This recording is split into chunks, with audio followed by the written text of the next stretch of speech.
Welcome to Hope for Everybody, a channel that exists to highlight people and places that are all about providing hope to people in need.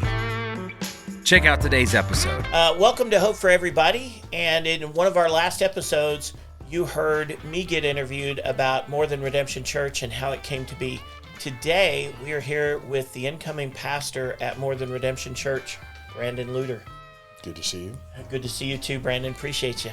So, I wanted to take a minute to interview you and to just ask for the sake of the audience because, one thing I've been prone to tell people, Brandon, you've been working for a lot of years to become an ordained pastor in the Orthodox Presbyterian Church. Indeed.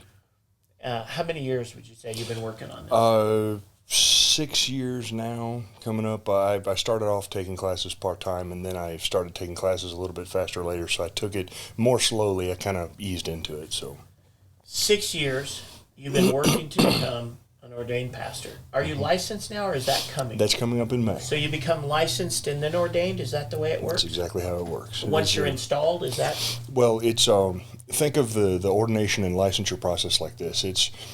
The licensure process means the church holds you out as someone who is preaching doctrine. They are an Orthodox preacher. Then the ordination process is when the church says, we recognize that, we want you. So the ordination comes with the call. So the church says, you're ready. Then they say, we want you. There you go. Gotcha. So you've been working for 6 years, and you finished your master's degree. Well, it's MDiv, yeah. The Master's of Divinity degree is standard that most preachers have. From Reformed Theological Seminary. Mm-hmm. If somebody would have come to you when you first started this 6 years ago and said, when you finish, you could end up becoming a pastor of a church full of felons, even registered sex offenders, guys who've committed murder, whatever, could you imagine, would that have been the scenario you had in mind for your future as a pastor? Honestly? In all honesty, there's kind of a two-part answer to that. One, no, because I wasn't aware, first of all, that this ministry existed. But secondly, I was prepared for a ministry like this. My educational background is in psychology. I have several degrees, unfortunately, that I probably have paid way too much for. But no, I have a degree in psychology, a degree in criminology, and then a master's degree in criminal justice. Or criminology. You have 2 bachelors? I have 2 bachelors, 1 master's, as well as this MDiv. So the way I look at it is, God was saying, I'm going to teach you about human behavior. I'm going to teach you about human misbehavior. And now, providentially, he's showing us that now I'm going to show you how to solve that problem. So it doesn't scare me at all. It doesn't, I have no negative feelings about it because I really do believe that providentially I've been put in a place where I get to take all of that baggage of education, all of that load of education, and to care for people who've been incarcerated and put it to use. So. Wow. No. That's astounding. I think I've heard you mention that once before about the criminal justice degree and stuff, but I never put it together until you just kind of put it all together like that. That is honestly, a thankless position. To become a pastor of a church like this, and yet at the same time, you look back over the course of your life and you see the amazing hand of God's providence in bringing all of those things together in one position for you. Well, a position, for me, is one way to put it, I'd say, for those who need it the most, because I'm not looking to show up in heaven and have somebody say, congratulations, good and effective servant. I'm looking for somebody to say, congratulations, good and faithful servant. This is something that I feel called to do, and I'm very much looking forward to implementing that as best I can to the degree that he wants me to. So. If you're liking this content, please help us grow. Like, subscribe, and let's keep the good times rolling. Now back to the episode. As the guy who founded the church, of course, I basically somewhat unofficially passed the baton to you at the last service and said, this is going to be the guy that's going to be the pastor. And a lot of people would ask, why aren't you the pastor? Well, the Orthodox Presbyterian Church, of course, as you know, has all kinds of qualifications to become a pastor. And I didn't satisfy most of those requirements. It's ironic because many people who were ordained pastors in the OPC would say, you're the best guy for the job. And I'd say, well, then why do I need all this education if I'm the best guy for the job? But the reality is, because of the type of congregation we do, because of my own background, I told them from the beginning, I felt like the very best thing was to bring in somebody from the outside so that the rooster's not in charge of the hen house. That's a big concern for people about this church that we have, is they're concerned, and I think legitimately so, that the rooster's in charge of the hen house, that you have felons in charge of felons, you have felons over felons, and so what's going on behind the scenes? This gives us a church with the pastor who has no connection to this history at all. You personally, as far as I know, have no criminal history at all. No Is that correct? History. Yes, that's no well educated, godly man, well established, family man. You're going to be overseeing this church with a session, as Presbyterians do. You're part of the session of elders, none of whom are us, none of whom are connected to us, other than they, like you, have a love and a passion for what we're doing here. And so I am super excited and just humbled that you and these other men have come alongside this church and been willing to take us and fight for this church, really. It's been a fight. It has been. It's not even done, probably. There's some stuff brewing, I understand. Well, I'm not privy to any information you don't have, but yes, there are some people who, and I understand their concerns. The reason some of the concerns that people have about this ministry are more emotional than they are actual stated, like a formal complaint, as it were. The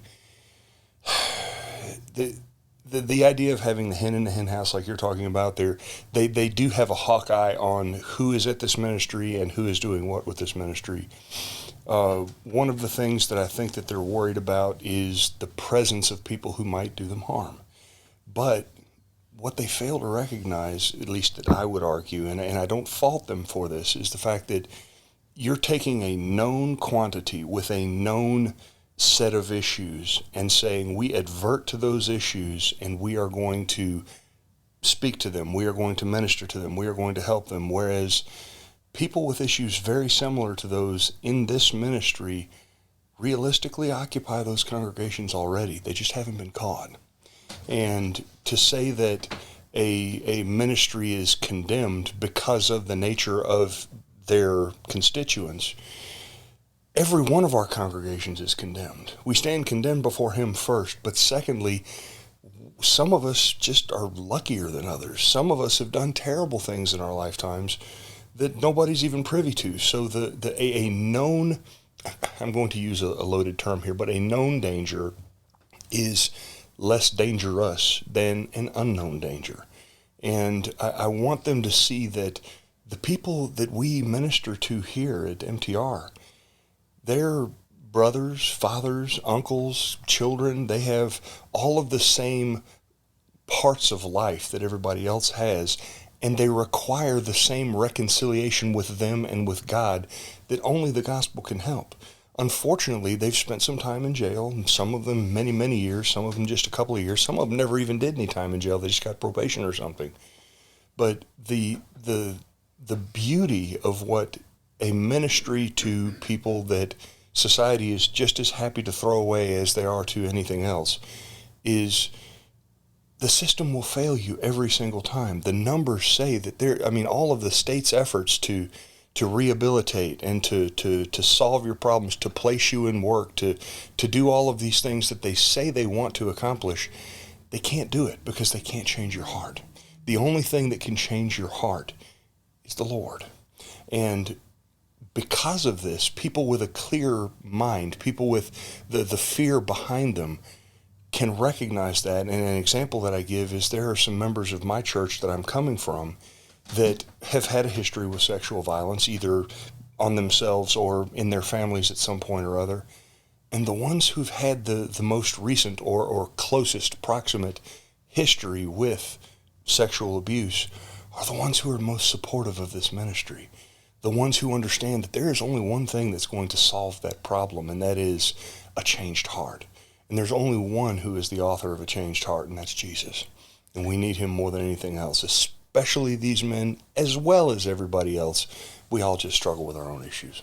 I don't know who coined the expression, but I love it. Rehabilitation through regeneration. Exactly. That's exactly. it, right? Being born again, born from above, saved. That's what it's all about. Yeah. One of the things, Brandon, that really I loved at the presbytery when the discussion was going on about whether or not they would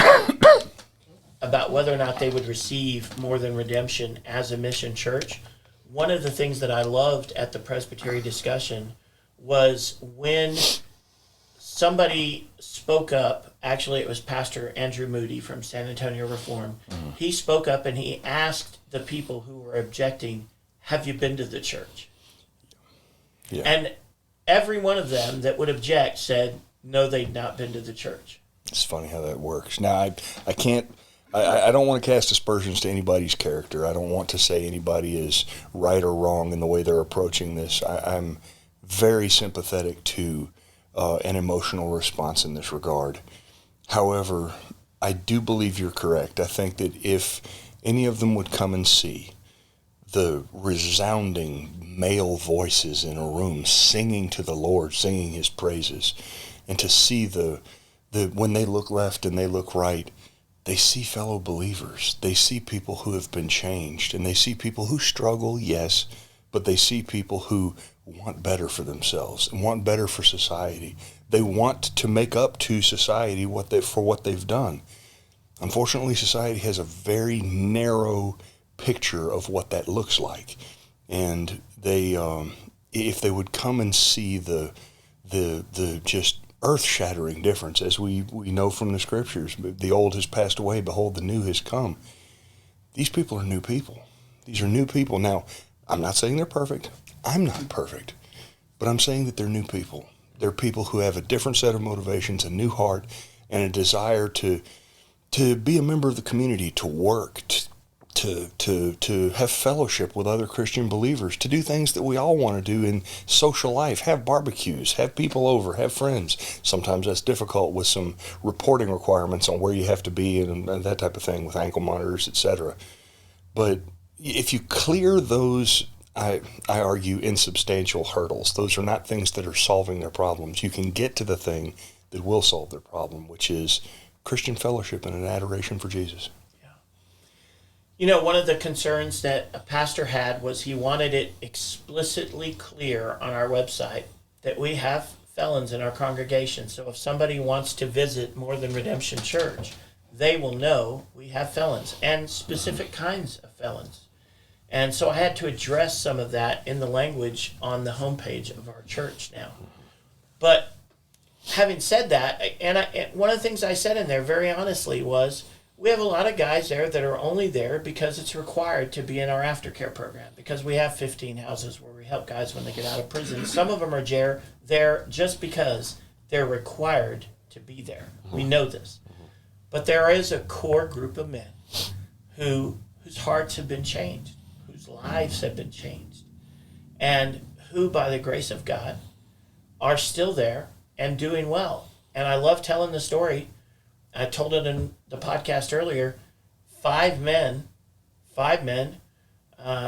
in the last 5 years came, saw, conquered, did an amazing job, got out, got jobs, saved money, just bought their first house. 2 of those men had been in more than 20 years each. 3 of the others had been in more than 12 years each. Those men got out of prison, came to this ministry, served Christ, loved Christ. 4 of them still go to the church. Even though they've graduated the ministry, graduated the program, they still go to the church. To me, there's no greater testimony to what Christ can do. That's more than redemption. That's where sin did abound, grace does much more abound. And so, More Than Redemption Church is ecstatic to have you as its new pastor, incoming pastor. Well, Lord willing, the word will rub off on those who are here because they have to be. I mean, that's, R.C. Sproul was humble enough to say when he discusses when he discusses, am I certain of my salvation? He preaches very much on the fact that there are going to be some who show up and say, Lord, Lord, did we not preach in your name? Did we not do wonderful works in your name? And he'll say, depart from me, because I never knew you. And he was humble enough to say, if I've deceived myself all these years and I end up in hell, I'm not going to be angry about it. I'm going to be very sad about it. Well, I apply that same concept to people who are in MTR because they have to, due to some requirement, due to a contractual obligation or something. The fact that they are there is no different than somebody who may be struggling with his faith in another church. There are going to be people who are in the Christian church who are there for any variety of reasons. And some of them who are there just because dad wanted them to go, or the state wanted them to go, or something like that. But the point is they're getting exposed to the Word. The point is they're getting exposed to the thing that changes hearts.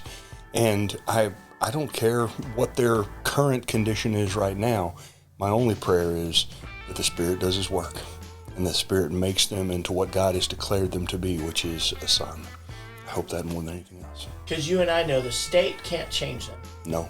We will never change them with our persuasive words of wisdom, as Paul says. I had a friend who said something I love. He said, I am thankful that salvation does not depend on what goes on in my head when I get cut off in traffic. I am not interested in being responsible for the salvation of people in a congregation. I'm anxious to be the one responsible for presenting the Word fully, declaring the whole counsel of God, and letting that counsel be the thing that changes hearts. We've reached the end of today's episode of Hope for Everybody.